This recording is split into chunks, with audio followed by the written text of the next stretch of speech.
Bine ne-am reîntâlnit, stimați telespectatori, o nouă ediție a emisiunii Carte de vizită la TVS Brașov. Ce carte de vizită am primit astăzi, ce carte de vizită dorim să vă oferim și dumneavoastră, iată, vedeți în minutele următoare. Este vorba despre interpreta de muzică populară, de aici, de la noi de acasă, din județul Brașov, mai cu seamă de la Făgăraș, Mioara Greavu, care îi spun bun venit pentru prima dată la întâlnirea cu mine, aici la TVS. Bine ai venit! Bine ne vedem! Mă bucur să fiu prezentă astăzi la cartea de vizită a emisiunii tale. Vreau să salut pe toată lumea, cei care se uită la noi și să le doresc numai bine și sănătate, că dacă avem sănătate, avem de toate. Restul le facem pe toate. Iată, Mioara, că deși lucrez la televiziunea TVS Brașov din anul 2000, iată, sunt 15 ani de atunci, nu s-au rânduit în așa fel lucrurile, încât împreună să realizăm o emisiune. Noi ne-am intersectat, ne-am întâlnit la evenimente culturale, artistice. Am avut ocazia eu să te văd pe tine cântând, să te mai prezint la unele evenimente, dar nu s-a legat așa o discuție față în față, între patru ochi.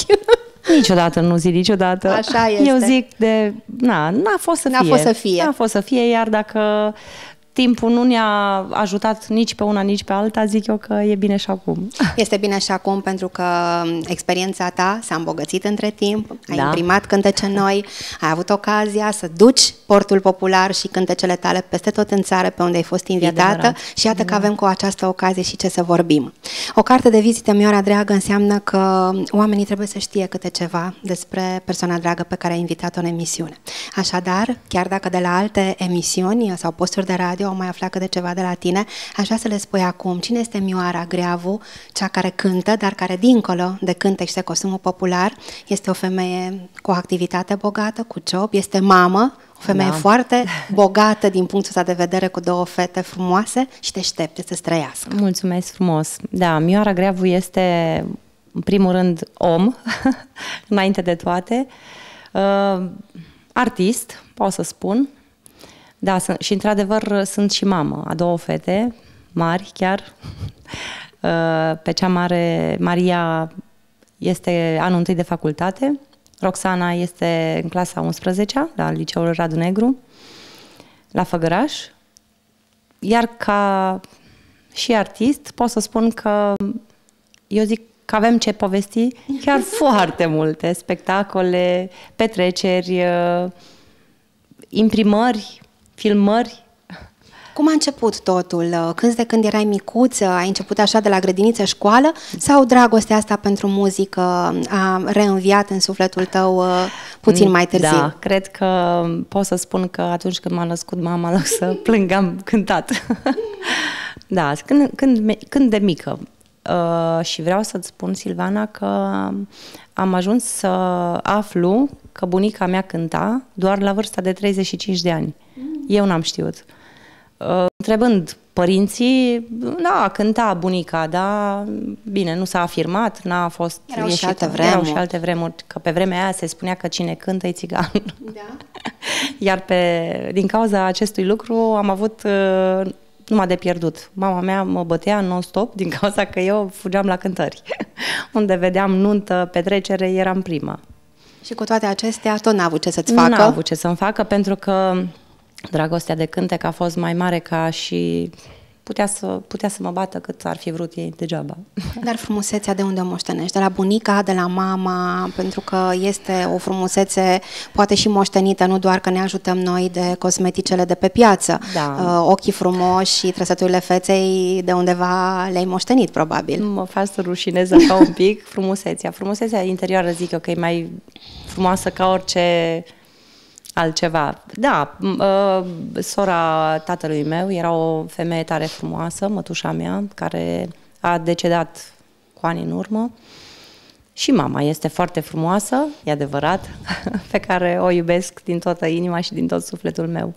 Pentru că ai spus despre bunica înainte cu câteva minute, dacă nu ai nimic împotrivă, chiar așa de la bun început aș vrea să le dăruim celor de acasă două videoclipuri muzicale pe care le-am imprimat într-un cadru natural foarte frumos. Vremea a ținut cu noi, un noiembrie foarte frumos aici la Brașov și aș vrea să invit pe telespectatori să asculte și cu sufletul și cu inima, nu doar cu ochii, cu privirea videoclipurile următoare, pentru că cu siguranță vor avea motive să se emoționeze. O să ne spui după aceea câteva câteva cuvinte despre aceste piese pe care noi le vom asculta și care au legătură cu bunicii.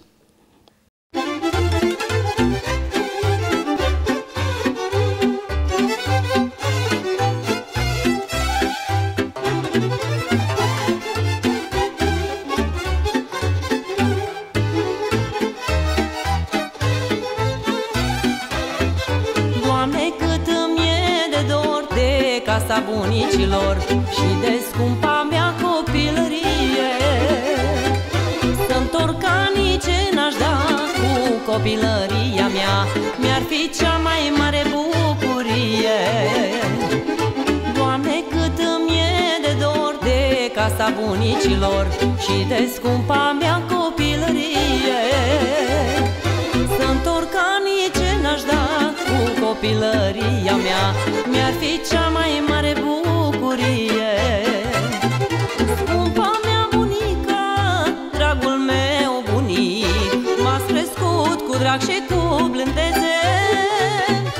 De la Domnul Sfântul n-aș cere nimic, doar să vă mai dea o tinerețe. Scumpa mea bunica, dragul meu bunic, m-ați crescut cu drag și cu blândețe.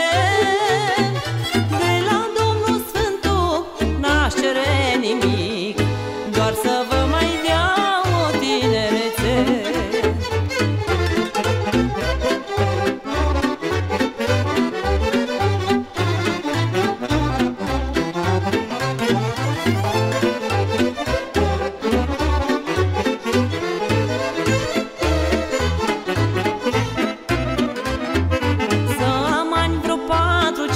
Să mai fiu lângă bunici și să-mi facă iar voile toate. Să îmi dea mere domnești, seara să-mi spună povești. Of, cât mi-aș dori, dar nu se poate.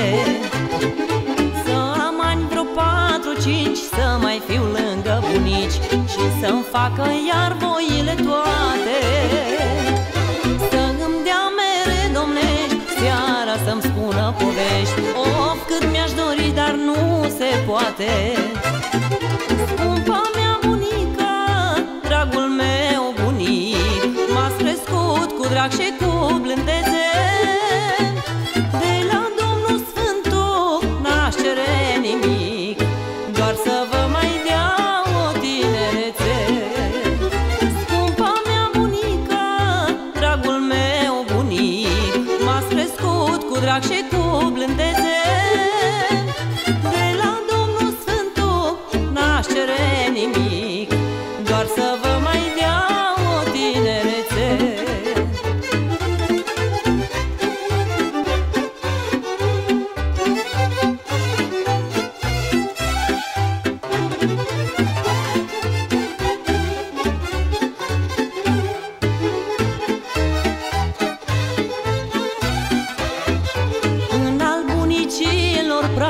Am crescut cu mare drag, dăruindu-mi a lor mângâiere.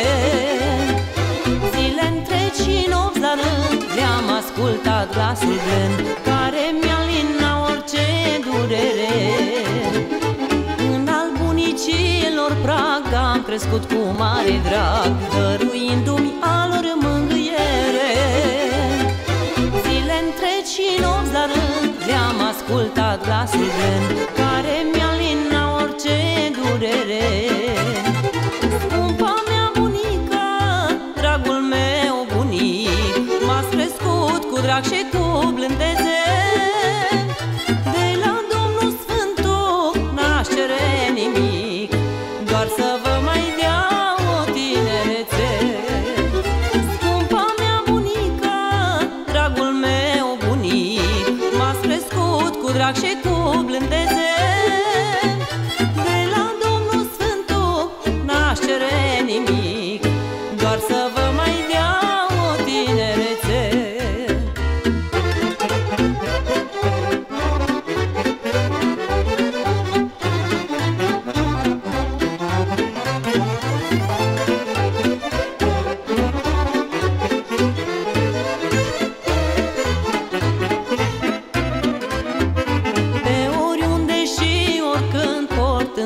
suflet și în gând bunicii și casa bătrânească. Mi-e dor de bunicii mei, bun la suflet cum sunt ei, nu știu dacă or să se mai nască. Pe oriunde și oricând port în suflet și în gând bunicii și casa bătrânească. Mi-e dor de bunicii mei, bun la suflet cum sunt ei, nu știu dacă or să se mai nască. Scumpa mea bunică, dragul meu bunic, m-ați crescut cu drag și cu blândețe. De la Domnul Sfântul n-aș cere nimic, doar să vă mai dea o tinerețe. Scumpa mea bunică, dragul meu bunic, m-ați crescut cu drag și cu blândețe. De la Domnul Sfântul n-aș cere nimic, doar să vă mai dea o tinerețe.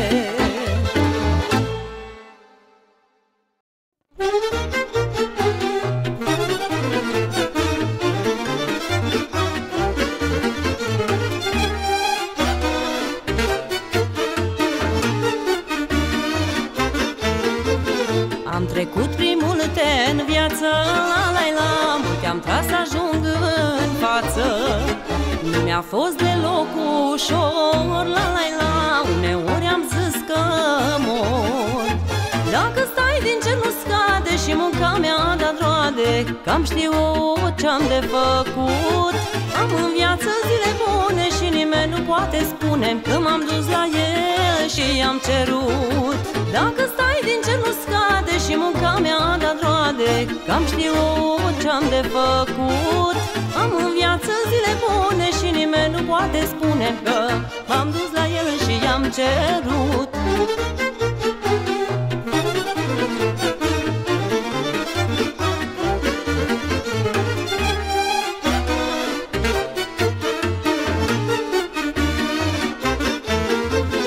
Am muncit ca să o duc bine, la, nu m-am făcut de rușine. Banul meu e ban muncit, la, să-l câștig m-am chinuit. Dacă stai din cer nu scade și munca mea da roade, cam știu ce-am de făcut. Am în viață zile bune și nimeni nu poate spune că m-am dus la el și i-am cerut. Dacă stai din cer nu scade și munca mea da roade, cam știu ce-am de făcut. Am în viață zile bune și nimeni nu poate spune că m-am dus la el și i-am cerut.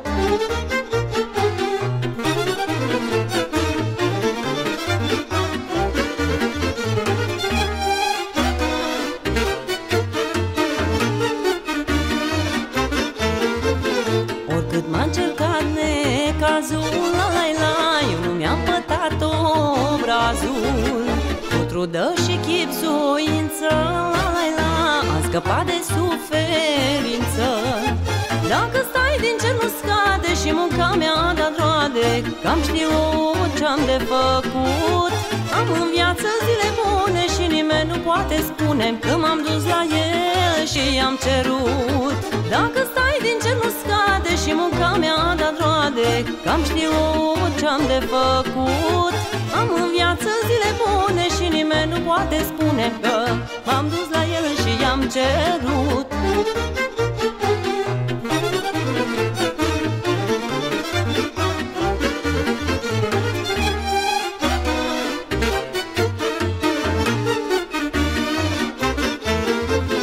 Am trecut prin zile grele, la, dar azi din mâinile mele mănâncă și alți o pâine, la, n-am grija zilei de mâine.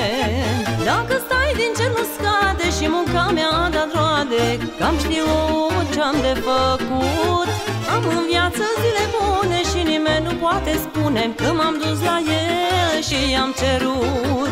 Dacă stai din cer nu scade și munca mea da roade, cam știu ce-am de făcut. Am în viață zile bune și nimeni nu poate spune că m-am dus la el și i-am cerut.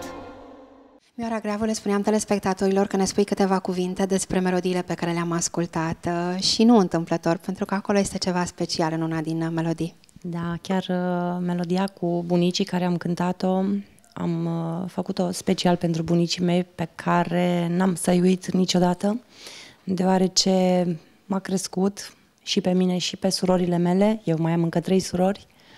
Sunt cea mai mică dintre cele 3. Fiți sănătoase. Doamne ajută, iar pot să spun că mi-am iubit bunicii mai mult ca pe părinții mei, deoarece la un moment dat în versurile melodiei spun în felul că al bunicilor prag am crescut cu mare drag, dăruindu-mi numai mângâiere.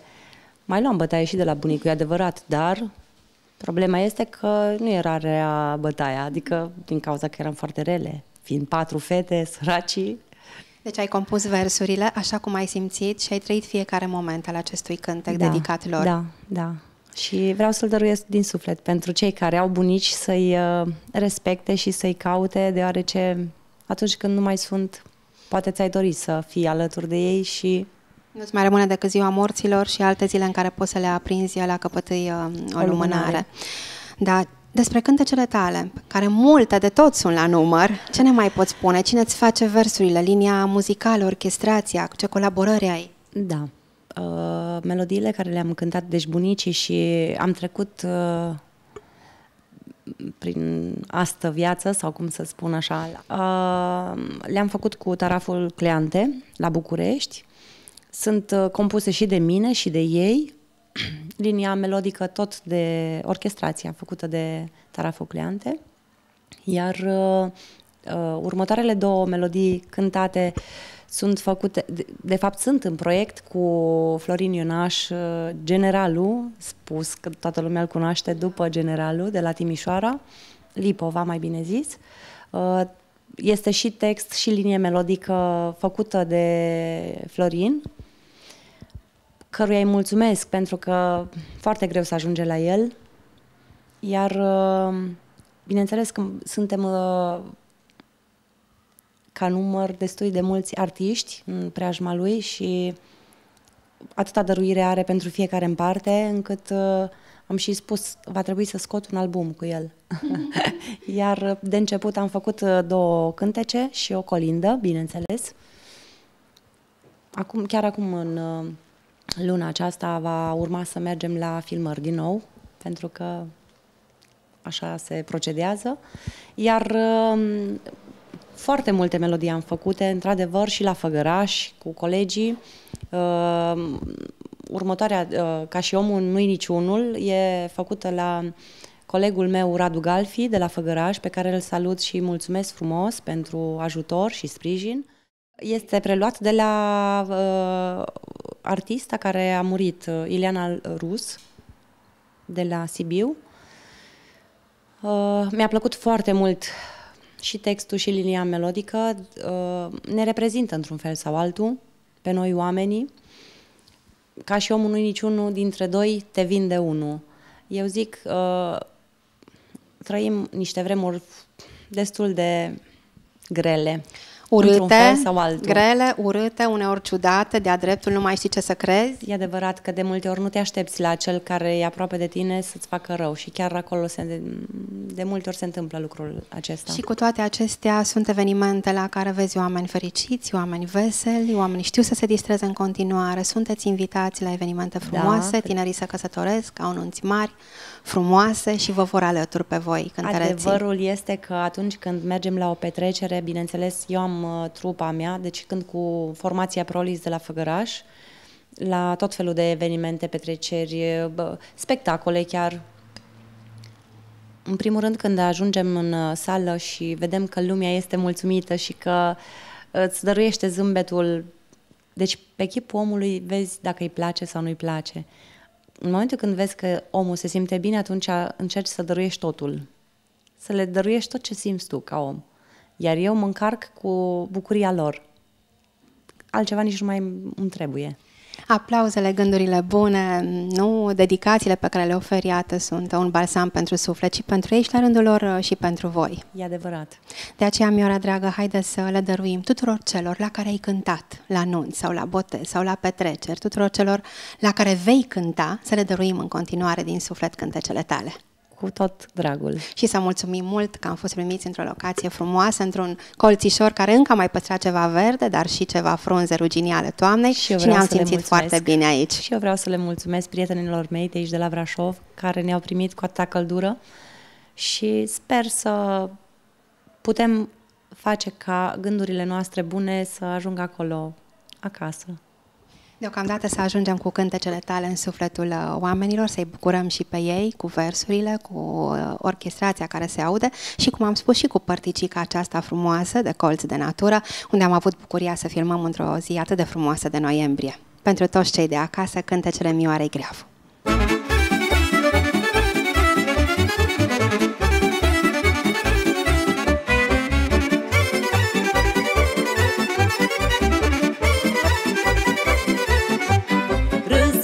Râs, dar nu-i râsul tău. Râs, bade, știu că-ți pare rău. Râs, bade, de ochii lumii râs. Râs, bade, dar în suflet mă plângi. 7 sate poți, bade, să le răscolești. Muiere ca mine, n-ai să mai găsești. Te așteptam cu cina, te iubeam în somn. Te țineam pe palme, bade, ca pe un domn.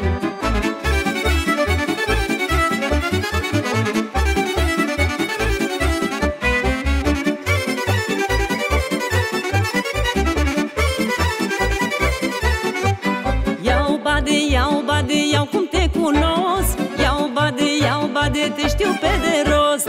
Iau bade, stai tu în locul lui. Iau bade, pune-ți pofta-n cui. 7 sate poți, bade, să le răscolești. Dragoste ca mea, nu cred că ai să mai găsești. Din ficior prostuț, bade, te-am făcut bărbat. Ți-am purtat noroc, bade, târziu ai aflat.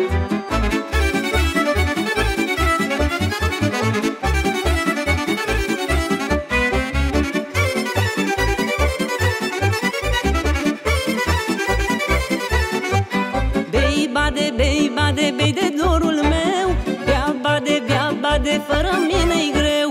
Bei, bade, fiindcă-ai fost prostuț. Bea, bade, bea ca să mă uiți. 7 sate poți, bade, să le răscolești. Dragoste ca mea, bade, n-ai cum să găsești. Te așteptam cu cina, te iubeam în somn. Te țineam bădiță, ziua ca pe un domn.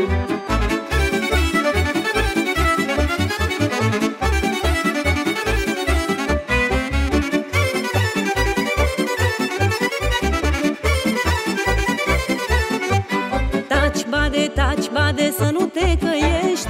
Taci, bade, că ai tot ce-ți dorești. Vezi, bade, să nu te încrezi. Vezi, bade, că poți să mă pierzi. 7 sate poți, bade, să le răscolești. Dragoste ca mea, bade, n-ai cum să găsești. Te așteptam cu cina, te iubeam în somn. Te țineam bădiță, ziua ca pe un domn.